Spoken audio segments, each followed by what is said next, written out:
Yep. Here we are at Trinity Church version 3.0. This is the third church of this name to stand here. The first two were destroyed. The first one destroyed in a fire that swept throughout the city that was started, of course, in a bar, Fighting Cock's Tavern, actually. The second, due to weather damage.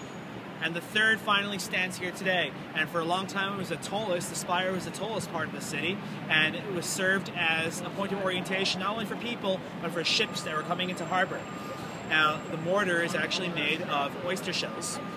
Now, this church is usually rented by Queen Anne for 1 peppercorn a year. Of course, this is not the case. They don't have to pay it, but in the 70s when Queen Elizabeth visited, they did pay a symbolic overdue rent of 279 peppercorns. And just so you know, a peppercorn is the little things that you grind onto scrambled eggs. Delicious. She probably had a wonderful omelet. Right behind me is a very famous grave. Remember Mr. $10 bill, Alexander Hamilton? Here he is. Now here's what happened. How'd he die? Aaron Burr.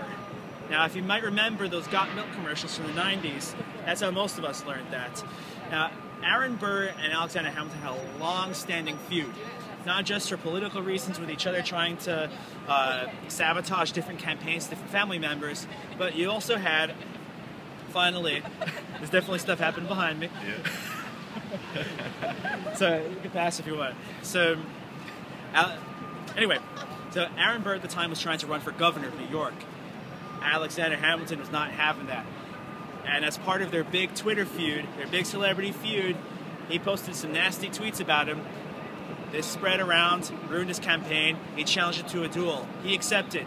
At this time, it was still illegal. He got in trouble, but at the end of the day, he got a cap busted in him.